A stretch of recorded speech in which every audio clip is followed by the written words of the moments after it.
ಮೋದಿ ಮತ್ತೊಮ್ಮೆ ಮೋದಿ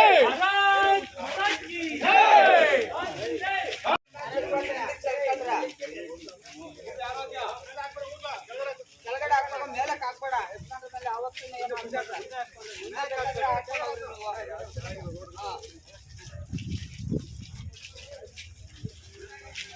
ಬೇಡ ಬಿಡಿ.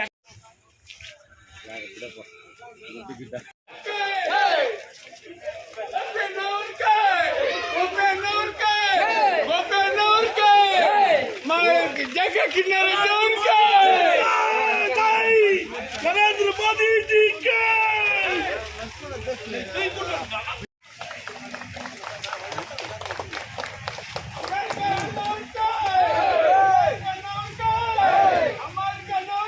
ಇವತ್ತು ಇದೇ ತಿಂಗಳು 26ನೇ ತಾರೀಕು ನಡೆಯುವಂತ ಲೋಕಸಭಾ ಚುನಾವಣೆಗೆ ನಮ್ಮ ಭಾರತೀಯ ಜನತಾ ಪಕ್ಷ ಮತ್ತು JDS ಪಕ್ಷಗಳ ಎರಡೂ ಪಕ್ಷಗಳ ಮೈತ್ರಿ ಅಭ್ಯರ್ಥಿ ಮಲ್ಲೇಶ್ ಬಾಬು ಅವರು ಇವತ್ತು ಸ್ಪರ್ಧೆಯನ್ನು ಮಾಡಿದ್ದಾರೆ. ಇವರ ಪರವಾಗಿ ನಾನು ಮತ್ತು ಗೋಪಿಯನ್ನ ಕಳೆದ 3 ದಿನಗಳಿಂದ ಕೈವಾರ ಹೋಬಳಿ ಮುಗಿಸಿ ಇವತ್ತು ಕಸ್ಬಾ ಹೋಬಳಿ ಮುನಗನಹಳ್ಳಿ ಗ್ರಾಮಕ್ಕೆ ಇವತ್ತು ಮತಯಾಚನೆ ಮಾಡಲಿಕ್ಕೆ ಇವತ್ತು ನಿಮ್ಮ ಗ್ರಾಮಕ್ಕೆ ಬಂದಿದ್ದೇನೆ. ಈ ಒಂದು ಸಭೆಯಲ್ಲಿ ಉಪಸ್ಥಿತರಿರ್ತಕ್ಕಂಥ ಭಾರತೀಯ ಜನತಾ ಪಕ್ಷದ ತಾಲೂಕು ಅಧ್ಯಕ್ಷರಾದಂಥ ರಾಜಣ್ಣ ಅವರೇ ಮತ್ತು ನಮ್ಮ ಈಗ ಬಹಳ ಸುದೀರ್ಘವಾಗಿ ಯಾಕೆ ನಾವು ಮತ ಹಾಕಬೇಕು, ಯಾರು ಹಾಕಬೇಕು, ಯಾವುದು ನಮಗೆ ಮುಖ್ಯ ಆಗ್ತದೆ ಅನ್ನುವಂಥದ್ದನ್ನ ಬಹಳ ಸುದೀರ್ಘವಾಗಿ ಗೋಪಿಯಣ್ಣವರು ನಿಮ್ಮನ್ನು ಕುರಿತು ಮಾತನಾಡಿದ್ದಾರೆ. ಇವತ್ತು ನಾವು ಅನೇಕ ಚುನಾವಣೆಗಳನ್ನ ಎದುರಿಸಿರ್ತೀವಿ, ಅನೇಕ ಚುನಾವಣೆಗಳಲ್ಲಿ ನಾವು ಮತಗಳನ್ನು ಕೂಡ ಕೊಟ್ಟಿರ್ತೀವಿ. ಆದರೆ ಲೋಕಸಭಾ ಚುನಾವಣೆ ಅನ್ನೋ ಸಂದರ್ಭದಲ್ಲಿ ನಮಗೆ ದೇಶ ಮುಖ್ಯ ಆಗ್ತದೆ. ಹಾಗಾಗಿ ಯಾತಕ್ಕೋಸ್ಕರ ನಾವು ಲೋಕಸಭಾ ಚುನಾವಣೆಯಲ್ಲಿ ಯಾರನ್ನ ಆಯ್ಕೆ ಮಾಡಬೇಕು, ಕಳೆದ 10 ವರ್ಷಗಳಿಂದ ನರೇಂದ್ರ ಮೋದಿ ಅವರು ನಮ್ಮ ದೇಶದ ಪ್ರಧಾನಮಂತ್ರಿಗಳಾಗಿ ಅವರು ಎಂಥ ಅದ್ಭುತವಾದಂತಹ ಕೆಲಸಗಳನ್ನು ಮಾಡಿದ್ದಾರೆ, ಯಾಕೆ ಇವತ್ತು ನಾವು ಆಯ್ಕೆ ಮಾಡಬೇಕು ಅನ್ನುವಂಥದ್ದಕ್ಕೆ ಇವತ್ತು ನಾವು ಕೂಡ ನನಗೆ ತಿಳಿದಿರ್ತಕ್ಕಂಥ ಎಲ್ಲ ವಿಚಾರಗಳನ್ನು ಕೂಡ ಇವತ್ತು ನಿಮ್ಮ ಮುಂದೆ ಇರ್ತೇನೆ. ಇವತ್ತು ದೇಶದ ಭದ್ರತೆಗಾಗಿ, ಇವತ್ತು ದೇಶದಲ್ಲಿ ಏನಾದರೂ ಭದ್ರತೆ ವೈಫಲ್ಯಗಳಾದಾಗ ನಾವು ಅನೇಕ ಕಡೆ ಮಾಡಿದ್ದೇವೆ. ಯಾರಾದರೂ ಟೆರರಿಸ್ಟ್ಗಳು, ಆತಂಕವಾದಿಗಳು ಒಬ್ಬ ನುಸುಳಿ ಬಂದ್ರೆ ಒಳಗೆ ಅವನು ಏನೆಲ್ಲ ಅನಾಹುತಗಳಾಗ್ತವೆ ಅನ್ನುವಂಥದ್ದನ್ನ ನಾವು ನೋಡಿದ್ದೇವೆ. ಇವತ್ತು ನೀವು ಮುಂಬೈನಲ್ಲಿ ಯಾವ ರೀತಿ ಅವರು ಸಮುದ್ರದಿಂದ ಬಂದು ಆ ಹೋಟೆಲ್ನಲ್ಲಿ ಮುಂಬೈ ನಗರದಲ್ಲಿ ಎಷ್ಟು ಸಾವುಗಳಾಯಿತು, ಏನೇನಾಯಿತು. ಹಾಗಾಗಿ ಇವತ್ತು ದೇಶದ ಭದ್ರತೆಗಾಗಿ ನಾವು ಇವತ್ತು ಈ ಲೋಕಸಭಾ ಚುನಾವಣೆಯಲ್ಲಿ ನರೇಂದ್ರ ಮೋದಿ ಅವರನ್ನ ಬೆಂಬಲಿಸಬೇಕಾಗಿದೆ. ನರೇಂದ್ರ ಮೋದಿ ಅವರನ್ನ ಬೆಂಬಲಿಸಬೇಕು ಅಂತ ಹೇಳಿದ್ರೆ ನಮ್ಮ ಮೈತ್ರಿ ಪಕ್ಷಗಳ ಅಭ್ಯರ್ಥಿ ಇವತ್ತೇನು ಮಲ್ಲೇಶ್ ಬಾಬು ಅವರಿದ್ದಾರೆ, ಮಲ್ಲೇಶ್ ಬಾಬು ಅವರ ಗುರುತು ತೆನೆಯುವಂತ ಮಹಿಳೆಯ ಗುರುತಿಗೆ ನಮ್ಮ ಅಮೂಲ್ಯವಾದಂತಹ ಒಂದು ಮತವನ್ನ ನಾವು ಕೊಟ್ಟರೆ ಮಲ್ಲೇಶ್ ಬಾಬು ಅವರು ಲೋಕಸಭಾ ಸದಸ್ಯರಾಗ್ತಾರೆ ಮತ್ತು ನರೇಂದ್ರ ಮೋದಿ ಅವರು 3ನೇ ಬಾರಿ ಮತ್ತೊಮ್ಮೆ ಪ್ರಧಾನಮಂತ್ರಿ ಆಗುವಂತದಕ್ಕೆ ಸಹಕಾರಿಯಾಗುತ್ತೆ. ಹಾಗಾಗಿ ನೀವೆಲ್ಲರೂ ಕೂಡ 26ನೇ ತಾರೀಕು ನಮ್ಮ ಮಲ್ಲೇಶ್ ಬಾಬು ಅವರ ಗುರುತು ತೆನೆಯುವಂತ ಮಹಿಳೆಯ ಗುರುತಿಗೆ ನೀವು ಆಶೀರ್ವಾದ ಮಾಡಬೇಕು ಅನ್ನುವಂತ ಒಂದು ವಿಚಾರ. ಮತ್ತು ಎರಡನೇದು, ನಮ್ಮ ದೇಶ ಯಾವತ್ತೂ ಕೂಡ ಇವತ್ತು ನಾವು 140 ಕೋಟಿ ಜನ ಇದ್ದೀವಿ ದೇಶದಲ್ಲಿ. ಈ 140 ಕೋಟಿ ಜನರು ಇವತ್ತು ಸುರಕ್ಷಿತವಾಗಿರ್ಬೇಕು, ನೆಮ್ಮದಿಯಾಗಿರ್ಬೇಕು ಅಂತ ಹೇಳಿದ್ರೆ ನೀವು 26ನೇ ತಾರೀಕು ನಡೆಯುವಂತಹ ಚುನಾವಣೆಯಲ್ಲಿ ಮಲ್ಲೇಶ್ ಬಾಬು ಅವರನ್ನ ಬೆಂಬಲಿಸಿ, ಮಲ್ಲೇಶ್ ಬಾಬು ಅವರ ತೆನೆಯುವಂತ ಮಹಿಳೆಯ ಗುರುತಿಗೆ ನಿಮ್ಮ ಅಮೂಲ್ಯವಾದಂತಹ ಮತವನ್ನು ಕೊಟ್ಟರೆ ಮಲ್ಲೇಶ್ ಬಾಬು ಅವರು ಲೋಕಸಭಾ ಸದಸ್ಯರಾಗ್ತಾರೆ, ನರೇಂದ್ರ ಮೋದಿ ಅವರು 3ನೇ ಬಾರಿಗೆ ಮತ್ತೊಮ್ಮೆ ಪ್ರಧಾನಮಂತ್ರಿ ಆಗ್ತಾರೆ. ಮತ್ತು 3ನೇದು, ದೇಶದ ಅಭಿವೃದ್ಧಿಗಾಗಿ ನಾವು ನರೇಂದ್ರ ಮೋದಿ ಅವರನ್ನು ಬೆಂಬಲಿಸಬೇಕು. ದೇಶದ ಅಭಿವೃದ್ಧಿ ಇವತ್ತು 2014ರವರೆಗೆ ಏನೆಲ್ಲ ಅಭಿವೃದ್ಧಿ ಆಗಿತ್ತು, 2014ರಲ್ಲಿ ಪ್ರಥಮ ಬಾರಿಗೆ ನರೇಂದ್ರ ಮೋದಿ ಅವರು ಪ್ರಧಾನಮಂತ್ರಿಗಳಾದ ಮೇಲೆ ಇಲ್ಲಿಯವರೆಗೆ ಯಾವ್ಯಾವ ರೀತಿಯ ಅಭಿವೃದ್ಧಿ ಆಗಿದೆ ಅನ್ನುವಂಥದ್ದನ್ನು ನಾವೆಲ್ಲರೂ ಕೂಡ ಗಮನಿಸಬೇಕಾಗ್ತದೆ. ಇವತ್ತು 2014ರವರೆಗೆ ನಮ್ಮ ದೇಶದಲ್ಲಿ ಕನ್ಯಾಕುಮಾರಿಯಿಂದ ಕಾಶ್ಮೀರದವರೆಗೆ, ಇವತ್ತು ವೆಸ್ಟ್ ಬೆಂಗಾಲಿಂದ ಇವತ್ತು ಮುಂಬೈ ಮಹಾರಾಷ್ಟ್ರದವರೆಗೆ ಇಲ್ಲಿ 4 ದಿಕ್ಕುಗಳಲ್ಲಿ ಕೂಡ ಇವತ್ತು ರಾಷ್ಟ್ರೀಯ ಹೆದ್ದಾರಿಗಳು ಕೇವಲ 91,000 ಇತ್ತು 60 ವರ್ಷದಲ್ಲಿ. 60 ವರ್ಷಕ್ಕೆ 91,000 ಕಿಲೋಮೀಟರ್ ನ್ಯಾಷನಲ್ ಹೈವೇ ರಾಷ್ಟ್ರೀಯ ಹೆದ್ದಾರಿಗಳು.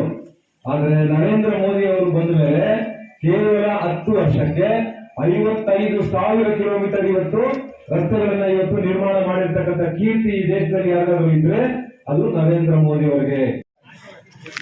ಇವತ್ತು ನಮಗೆ ಬಿಜೆಪಿ ಜಾತ್ಯತೀತ ದಳ ಒಂದಾಗಿ ನರೇಂದ್ರ ಮೋದಿಯವರ ವೈಖರಿಯನ್ನು ಮೆಚ್ಚಿ ದೇವೇಗೌಡರು ಇವತ್ತು ಯಾರು ಒಪ್ಕೊಂಡಿದ್ರು ನರೇಂದ್ರ ಮೋದಿ ಒಂದು ಈ ದೇಶದ ಭವಿಷ್ಯ, ಉನ್ನತ ಭವಿಷ್ಯ, ರೈತರ ಭವಿಷ್ಯ, ಮಹಿಳೆಯರ ಭವಿಷ್ಯ, ವಿದ್ಯಾರ್ಥಿಗಳ ಭವಿಷ್ಯ, ಬಡತನದ ಭವಿಷ್ಯ, ಇವನ್ನೆಲ್ಲ ನಮ್ಮ ಪಂಚರತ್ನಗಳಲ್ಲಿ ಇರುವಂತ ಜಲಧಾರೆ ಕಾರ್ಯಕ್ರಮಗಳು ಇವನ್ನ ಅಳವಡಿಸಿರೋದಕ್ಕೆ ದೇವೇಗೌಡರು ಮೆಚ್ಚಿ ಇವತ್ತು ಕುಮಾರಸ್ವಾಮಿ ಅವರ ಮುಖಾಂತರ ಅವರು ಸೇರಿ ಜಾತ್ಯತೀತ ಜನತಾ ದಳ ಇವತ್ತು NDA ಪಕ್ಷಕ್ಕೆ ವಿಲೀನವಾಗಿ ಇವತ್ತು ಕೋಲಾರ ಕ್ಷೇತ್ರದಲ್ಲಿ ನಮ್ಮ ಹಿಂದಿನ MP ಮುನ್ಷಾಮಣ್ಣವರು 2,10,000 ಚಿಲ್ಲರೆ ಓಟಲ್ಲಿ ಗೆದ್ದಂತ ಕ್ಷೇತ್ರ.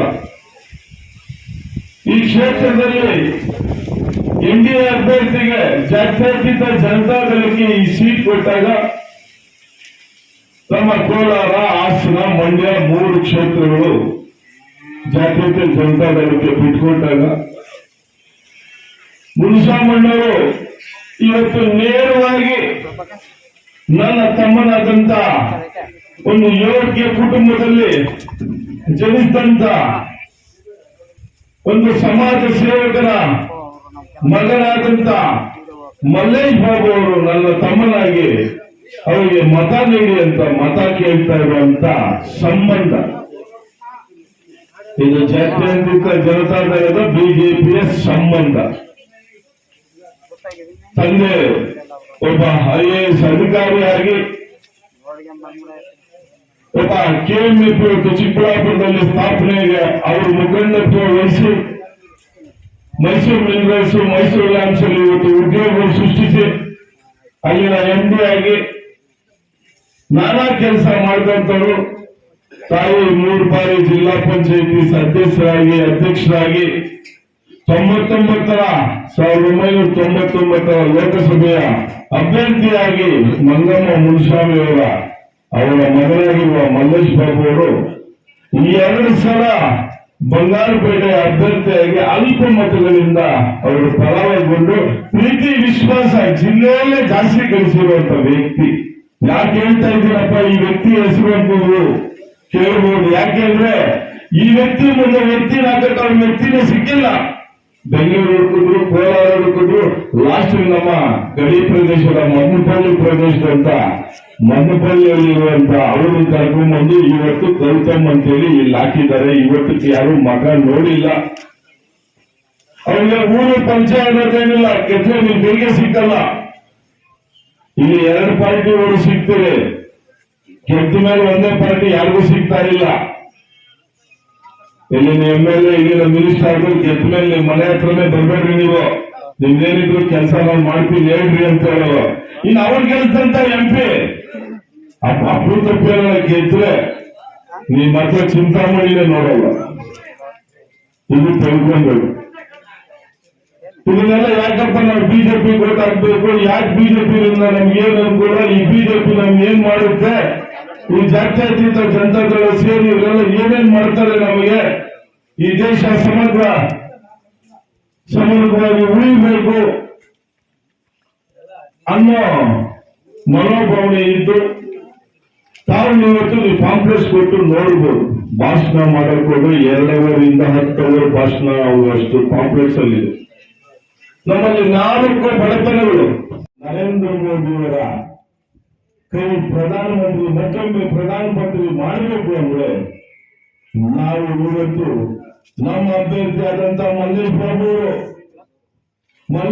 ಅವರನ್ನೇ ಅವರೇ ಬರಬೇಕಾಗಿತ್ತು. ಕಾರಣಗಳಿಂದ ಇವತ್ತು 8 ವಿಧಾನಸಭೆ ಕ್ಷೇತ್ರಗಳು ತಿರುಗಬೇಕಾಗಿರೋದ್ರಿಂದ ಕೃಷ್ಣಾರೆಡ್ಡಿ ಅವರು ನೀವೆಲ್ಲ ಟೌನ್ ಅಲ್ಲಿ ಎಲ್ಲ ದೊಡ್ಡ ಸಭೆಗಳಲ್ಲಿ ಕಾಣಿಸ್ಕೊಂಡಿರಿ. ನೀವು ಚಿಂತಾಮಣಿ ಜನತೆ ಮೇಲೆ ನಂಬಿಕೆ ಇದೆ. ನಮ್ಗೆಲ್ಲರಿಗೂ ನಾನು ಗೋಪಿಯವರು ನಿಮ್ಮ ಜಾಗದಲ್ಲಿ ನಿಂತು ನಾವು ಮತ ಯೋಚಿಸ್ತೀವಿ.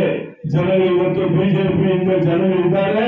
ಜನರಿಗೆ ಒಳ್ಳೆ ಮಾಡೋ ಪಕ್ಷ ಯಾವುದಪ್ಪ ಅಂದ್ರೆ ಈ ದೇಶದಲ್ಲಿ ಇರುವಂತದ್ದು ಬಿಜೆಪಿ. ಈ ದೇಶದಲ್ಲಿ ಇವತ್ತು NDA ಪಕ್ಷ 400 ಸೀಟುಗಳ ಮೇಲೆ ಬರ್ತದೆ ಅಂತ ಹೇಳಿ ಇವತ್ತು ಸಮೀಕ್ಷೆ ಬಂದಿದ್ದಾರೆ. ಆದ್ರಿಂದ ದಯವಿಟ್ಟು ತಾವು 26ನೇ ತಾರೀಕು ನಮ್ಮ ಚುನಾವಣೆ ನಡೀತಾ ಇರೋದು ಯಾವ ತಾರೀಕು ಅಂತ ನಿಮಗೆ ಗೊತ್ತು. ರಾಮನ ದೇವಸ್ಥಾನ, ನಮ್ಮ ಪವಿತ್ರವಾದ ನಮಗ ಮೋಕ್ಷ ಕೊಡುವಂತ ಶ್ರೀರಾಮ ಮಂದಿರ ಉದ್ಘಾಟನೆ ಆಗಿದ್ದ ದಿನಾಂಕ ದಿವಸ ನಿಮ್ಮ ಪವಿತ್ರವಾದ ಓಟು ಮಲ್ಲೇಶ್ ಬಾಬು ಅವರಿಗೆ ನೀವು ಹಾಕಿ ಆವತ್ತಿನ ದಿವಸ ಪವಿತ್ರತೆ. ಅಯೋಧ್ಯೆ ಅಂದ್ರೆ ಮುಸ್ಲಿಮರಿಗೆ ಮಕ್ಕಾ ಮದಿನಾ ಎಷ್ಟು ಪವಿತ್ರನೋ, ಕ್ರಿಶ್ಚಿಯನ್ರಿಗೆ ವಾಟಿಕನ್ ಚರ್ಚ್ ಎಷ್ಟು ಪವಿತ್ರನೋ, ನಮಗೆ ಜನ್ಮ ಪುಣ್ಯವಾಗಬೇಕು ಅಂದ್ರೆ ನಾವು ಹೋಗಿ ಬರ್ತಾ ಇರುವಂತ ಜಾಗ ಅಯೋಧ್ಯೆ ಜಾಗ.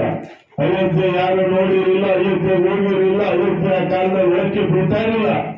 ಇವತ್ತು ಸನಾತನ ಧರ್ಮದಲ್ಲಿರುವಂತ ಗ್ರಂಥಗಳಿರುವಂತ ಅಯೋಧ್ಯೆನ ಇವತ್ತು ನರೇಂದ್ರ ಮೋದಿ ಅವರು ಕಣ್ಣಾರ ನಮಗೆ ತೋರಿಸಿ ಅಲ್ಲಿ ಭವ್ಯ ದೇಗುಲವನ್ನು ಕಟ್ಟಿ ಕಣ್ಣಾರ ತೋರಿಸಿ ಇವತ್ತು ನಮ್ಮ ಜನ್ಮ ಪುಣ್ಯ ಆದಾಗ ಮಾಡಿದ್ದಾರೆ. ಆದ್ರಿಂದ ಅದೇ ರೀತಿ ಆನಂದ್ರೆ ಕಳೆದ ಮಾಜಿ ಅಧ್ಯಕ್ಷರು ನಮ್ಮ ಪರಿಚಿತರಾದಂಥ ಸುತ್ತಾಡ್ತಾ ಇದೆ. ಅದೇ ನಮ್ಮ ಗ್ರಾಮದ ಹಿರಿಯರಾದಂಥ ಮುನಾನಾಥ ಅವರು ವೇದಿಕೆ ಮಾಡಿದ್ದಾರೆ. ಅವರಿಗೂ ಕಾರ್ಯಕ್ರಮ ನಿರ್ವಹಿಸ್ತಾ ಇದ್ದೀವಿ. ಕಾಂತೇಲಿ ಗ್ರಾಮ ಪಂಚಾಯತ್ ಸದಸ್ಯರಾದಂಥ ರಘು ಅವರು ವೇದಿಕೆ ಮಾಡಿದ್ದಾರೆ. ಯಾಕಂದ್ರೆ ನಾವ್ ಈಗಾಗಲೇ ನೋಡಿದಂಗೆ ಎಷ್ಟೋ ಕಾರ್ಯಕರ್ತರು ಎಷ್ಟೋ ಸುಳ್ಳುಕೊಳ್ತಾರೆ ಒಳಗಾಗಿದ್ದಾರೆ. ಮತ್ತೆ ಅವ್ರ ದೌರ್ಜನ್ಯಕ್ಕೆ ಒಳಗಾಗಿ ನಾವು ಅದನ್ನ ಮೀರಿ ನಾವು ಬಿಜೆಪಿ ಜೆಡಿಎಸ್ ಕಾರ್ಯಕರ್ತರು ಸೇರ್ಕೊಳ್ತಾ ಇದೀವಿ ಅಂದ್ರೆ ನಿಜವಾದ ಪಕ್ಷದ ಒಂದು ಶಿಸ್ತಿನ ಸಿಪಾಯಿಗಳು. ನಾವು ಯಾವಾಗ ಈ ಎರಡು ಪಕ್ಷದ ಶಿಸ್ತಿನ ಸಿಪಾಯಿಗಳು ಒಟ್ಟಿಗೆ ಸೇರಿದ್ರು ಅಂದ್ರೆ ಅವ್ರಿಗೆ ಇವಾಗ ನಾಟಕ ಸ್ಟಾರ್ಟ್ ಆಗ್ತಾ ಇದೆ. ಯಾಕೆ ಅಂದ್ರೆ ಇವ್ರಿಬ್ರು ಮನ್ಸು ಮಾಡಿದ್ರೆ ಏನ್ ಬೇಕಾದ್ರೂ ಮಾಡ್ತಾರೆ ಅನ್ನೋದನ್ನ ಈ ಒಂದು ಚುನಾವಣೆ ನಾವು ತೋರ್ಸ್ಕೊಟ್ರೆ ಬರುವಂತ ಚುನಾವಣೆಗಳಲ್ಲಿ ನಾವ್ ಏನು ಅಂತ ನಮ್ಮ ಶಕ್ತಿಯನ್ನ ನಾವಿಬ್ರು ಒಟ್ಟಿಗೆ ಬರುವಂತ ಚುನಾವಣೆಯಲ್ಲಿ ನಾವು ತೋರಿಸ್ಬೇಕು. ಆ ತೋರಿಸೋ ನಿಟ್ಟಿನಲ್ಲಿ ಇವತ್ತು ಈ ರಾಷ್ಟ್ರದ ಎಲೆಕ್ಷನ್ ಏನ್ ನಡೀತಾ ಇದೆ, ಈ ಒಂದು ಎಲೆಕ್ಷನ್ ನಲ್ಲಿ ನಾವು ಯಾರನ್ನೇ ಆಗ್ಲಿ ನಮ್ಮ ವಿಶ್ವಾಸ ತಗೋಬೇಕು. ನಾನು ಎಲ್ರಿಗೂ ನನ್ನ ರಾಜಕೀಯ ಸೂಕ್ಷ್ಮವನ್ನ ನಾನು ತಿಳಿಸ್ಕೊಳ್ತೀನಿ. ಈ ಒಂದು ಕಾರಣಾಂತರಗಳಿಂದ ಕೆಲವೊಂದು ಚುನಾವಣೆಗಳಲ್ಲಿ ನಾವು ವೋಟ್ ಹಾಕಿರಲ್ಲ. ಆ ಒಂದು ದೃಷ್ಟಿ ಇಟ್ಕೊಂಡು ನಾವು ಯಾರನ್ನೂ ದ್ವೇಷ ಮಾಡಕ್ ಹೋಗಬಾರ್ದು. ಅವ್ರಿಗೆ ಈ ಒಂದು ಚುನಾವಣೆ ನಾವು ವೋಟ್ ಹಾಕಿಲ್ಲ ಅಂದ್ರೆ ಅದಕ್ಕೇನೋ ಒಂದು ಬಲವಾದ ಕಾರಣ ಇರುತ್ತೆ. ಮುಂದಿನ ದಿನಗಳಲ್ಲಿ ನಾವು ವಿರೋಧ ಮಾಡ್ಕೊಂಡ್ರೆ ಅವ್ರು ನಮ್ಮ ಜೊತೆಗೆ ಬರಲ್ಲ. ನಾವು ಯಾವಾಗ ಅವ್ರ ವಿಶ್ವಾಸ ತಗೊಂಡು ನಾವೆಲ್ಲ ಒಟ್ಟಿಗೆ ಹೋಗ್ಬೇಕು, ದೇಶದ ಪರವಾಗಿ ಕೆಲಸ ಮಾಡ್ಬೇಕು, ವಿಚಾರ ಕೆಲಸ ಮಾಡ್ಬೇಕು ಅಂದಾಗ ಒಂದಲ್ಲ ಒಂದು ಸಮಯದಲ್ಲಿ ಅವ್ರಿಗೆ ಅನ್ಸುತ್ತೆ ನಾವು ಭಾರತೀಯ ಜನತಾ ಪಾರ್ಟಿ ಜೊತೆಗೆ ಹೋಗ್ಬೇಕು. ಈಗ ಏನು ಜಾತ್ಯತೀತ ಜನತಾದಳ ಯಾವಾಗ ಬಿಜೆಪಿ ಜೊತೆ ಮೈತ್ರಿ ಮಾಡ್ಕೊಂಡಿದ್ಯೋ ಆ ಒಂದು ಮೈತ್ರಿ ಪಕ್ಷಕ್ಕೆ ನಾವು ವೋಟ್ ಹಾಕ್ಬೇಕು ಅಂತ ಹೇಳ್ಬಿಟ್ಟು ಪ್ರತಿಯೊಂದು ಮತದಾರರಲ್ಲೂ ಅನ್ಸಿರುತ್ತೆ.